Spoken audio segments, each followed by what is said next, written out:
Hello friends, viral hit के पिछले chapter में हमने देखा था कि हॉबिन को मिला था एक पार्सल जो भेजा था 244 ने। उसमें कुछ ऐसी चीजें निकलती है जिसे देखकर हॉबिन बहुत ही ज्यादा हैरान रह जाता है। हॉबिन रूमी से उसका फोन लेकर मिलाता है उस 244 को फोन। तब वो कहता है कि ये तुमने मुझे क्यों भेजा है, तुम्हारा क्या मतलब था। तब हम देखते हैं कि 244 यानी कि जिन्हो कहता है कि वो बात ये है कि तुम्हारी वीडियोस तो फाइटिंग के बारे में है, लेकिन वो आजकल बहुत ही ज्यादा शांत हो गई है, इसीलिए मैंने सोचा कि मैं इन्हें इंटरेस्टिंग बना दूं। मैंने तुम्हें जो भेजा है इससे तुम्हें दूसरी वीडियो में बहुत ही ज्यादा हेल्प मिलेगी, तो मैं भी देखना चाहता हूँ कि तुम्हारी नेक्स्ट वीडियो कैसी होगी। मैं रख रहा हूँ। उसके बाद हम देखते हैं कि हॉबिन से बात करता है स्नैपर और कहता है कि किसका फोन था, ये 244 का ही था ना। तब हॉबिन कहता है कि जिनह्यूक तैयार हो जाओ। क्या जिनह्यूक, वो कौन है? अरे हाँ, ये तो मेरा असली नाम है स्नैपर का। हॉबिन स्नैपर से कहता है कि मैं एक मीटिंग बुलाने जा रहा हूँ, तैयार हो जाओ। नेक्स्ट सीन में हम देखते हैं कि सियोंगजन अपने हिसाब से बहुत ही सारी खाने की चीजों को प्रिपेयर करता है। एक्चुअली ये यहाँ पर लाइव स्ट्रीम कर रहा था। इस बार हम देखते हैं कि मीडिया भी सियोंगजन के साथ है। तभी वहाँ पर हम देखते हैं कि रिपोर्टर लड़की कहती है कि ओ, आज का ये ओमेकेस तो बहुत ही ज्यादा बढ़िया है, मैंने इससे पहले कभी भी टेस्ट नहीं किया। हमारी कंट्री में ये वैसे इतना भी पॉपुलर नहीं है, लेकिन ये काफी अच्छा था। आगे वो लड़की सियोंगजन के बारे में कहती है कि आज के थे ये शेफ सियोंगजन बाइक, जिनका पास्ट बहुत ही ज्यादा अच्छा है। अगर कोई इनके बारे में नहीं जानता तो इसका मतलब वो ओवरसीज से यहाँ पर आया होगा।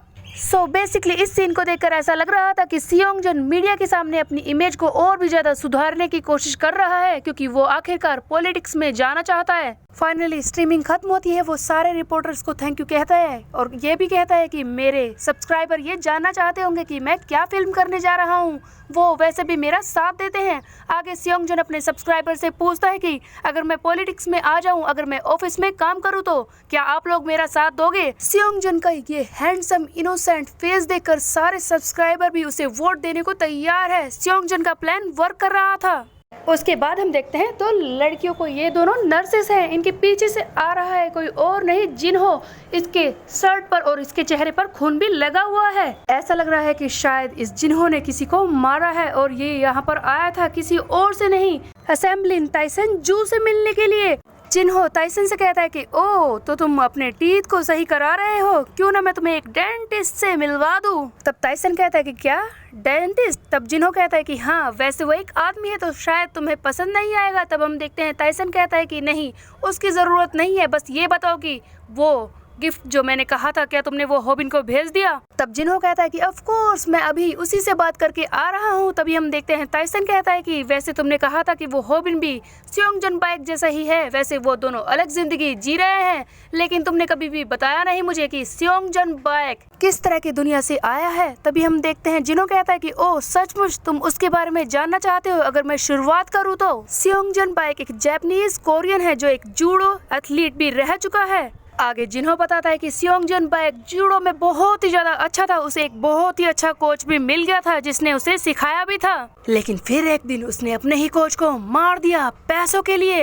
ये सब सुनकर तो वहाँ पर खड़ी नर्सेस बहुत ही ज्यादा शॉक में रह जाती हैं, जो उस टाइसन के टीथ को सही कर रही थी। आगे जिन्हो बताता है कि सियोंगजन ने अपने कोच को पैसों के लिए मारा था, उसे पुलिस ने भी पकड़ लिया था, लेकिन वो वहाँ से भी निकल आया। उस इंसिडेंट को उसने अचानक से खत्म कर दिया, लेकिन कैसे ये पता नहीं। या फिर मैं ये भी कह सकता हूँ कि उसे दोनों ही चीजों के बारे में पता था, खून और पैसे, वो कुछ भी कर सकता था और ये तो उसकी स्टोरी की बस शुरुआत है।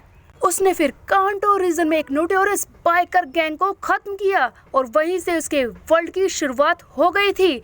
ये वही बाइकर गैंग है जिसके बारे में हमने लुकिस में भी देखा था, वही राय हुए कुरोड़ा वाला। आगे जिन्हो बताता है कि उन सबको खत्म करने के बाद वो एक यकूजा का मेंबर बन गया था। वैसे सच कहूँ तो यकूजा का मेंबर बनने के बाद भी वो एक मशीनरी की तरह ही एक्ट करता था। मेरा मतलब ये है कि वो पैसों के लिए किसी को भी मार सकता था, उन्हें खत्म कर सकता था, और यहीं से उसके आगे बढ़ने की शुरुआत हुई। उसका नाम सारी दुनिया में फैल गया और उसे एक निकनेम भी मिल गया था। तुम्हें तो पता ही है कि गैंगस्टर में ये सब कुछ कितना कॉमन होता है, एक निकनेम रखना। तब आगे टाइसन जो कहता है कि उसका निकनेम क्या है? तब जिन्हो कहता है कि ओह, उसका निकनेम जो बहुत ही ज्यादा फेमस है वो उसे इसलिए मिला था क्योंकि वो जब भी लोगों को मारता उनके कानों के पास हंसता था, इसीलिए उसका निकनेम पड़ा था स्माइलिंग गॉब्लिन। तब आगे जिन्हो कहता है कि वैसे सियोंगजन कितना नोटोरियस है, ये बात तो इसी बात से पता चलती है कि वो अपने विक्टिम के सामने आकर उसे मारता था, हर कोई उसे देख सकता था और हाँ वो अपने निकनेम से फेमस था, इसीलिए शायद आजकल उसे कोई भी नहीं जानता। बट ये कहे कि स्माइलिंग गॉब्लिन को बहुत ही ज्यादा पैसे पसंद थे, इसीलिए तो वो वहाँ से भाग आया। तब आगे हम देखते हैं ताइसन कहता है कि इसके बाद भी उसने कुछ किया था। तब आगे जिन्हो उस नर्स के हाथ से वो टीथ वाले इक्विपमेंट ले लेता है, जिससे वो और भी ज्यादा घबरा जाती है। और आगे जिन्हो कहता है कि तुम्हें पता है उसने अपने याकुजा के मेंबर को भी मार दिया था। सो बेसिकली गाइस सियोंगजन बाई का पास्ट बहुत ही ज्यादा शैडी है। उसके बाद वो कोरिया आ चुका था और उसके बाद ही उसने वो चैनल स्टार्ट किया, लेकिन यहाँ पर भी उसने कुछ गड़बड़ की थी जिसकी वजह से उसे डिटेंशन सेंटर यानी कि जुइलिन प्रिजन में जाना पड़ा था, क्योंकि उसने अपने याकुजा के कई सारे मेंबर्स को मार दिया था। और यहाँ पर ही उसे वो मिला था वेंगक हैन, जो बाद में उसी की कंपनी XJ में काम करने लगा। तब ताइसन कहता है कि ओह ये तो वही इंसिडेंट है जिनके बारे में मुझे पहले से ही पता है। तब आगे जिन्हो कहता है कि हाँ इसके बाद वो प्रिजन से बाहर आ गया है और आगे की कहानी तो आपको पता ही है।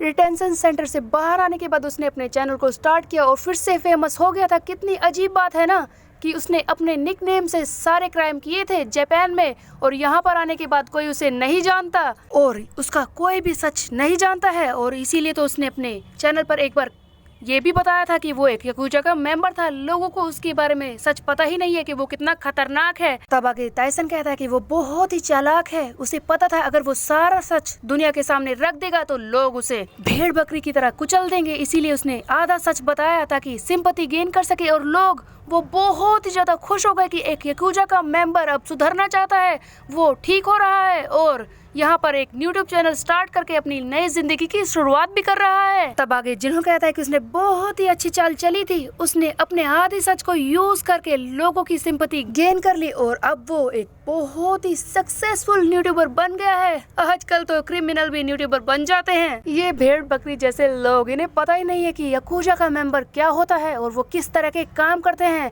किस तरह से वो बुरी तरह लोगों को पीटते हैं और उन्हें खत्म कर देते हैं, किस तरह से वो लोगों को मारते हैं और किस तरह से वो उसे दुनिया से ही गायब कर देते हैं। अब आगे ताइसन कहता है कि तुम ही बताओ इस जैसे आदमी के बारे में अगर दुनिया को पता चल जाए तो वो इसके साथ क्या करेंगे। वैसे भी इसके जैसा शीपल हमारे इस पॉलिटिक्स में नहीं आना चाहिए, ये तो लोगों के लिए बहुत ही ज्यादा डिजास्टर जैसा होगा। तो क्या सचमुच ये ताइसन इतना ही अच्छा था? एक्चुअली मुझे ऐसा लगता है कि इन दोनों ने ही सियोंगजन को यूज किया है और अब उसका जब काम नहीं रहा तो उसे ये दोनों के सामने एक्सपोज करना चाहते हैं। तब हम देखते हैं आगे ताइसन कहता है कि इस नर्स के सामने, इस लड़की के सामने उस सियोंगजन बाई का पास्ट डिस्कस करना क्या सही था, क्योंकि ये डेंटिस्ट तो बहुत ही ज्यादा घबराई हुई है। तभी जिन्हो कहता है कि चिंता मत कीजिए, सब ठीक ही होगा, क्योंकि मैंने सियोंगजन बाई के खिलाफ सारी चीजों का सबूत होबिन को भेज दिया है और वो सचमुच अभी उसे कॉल आउट कर रहा होगा।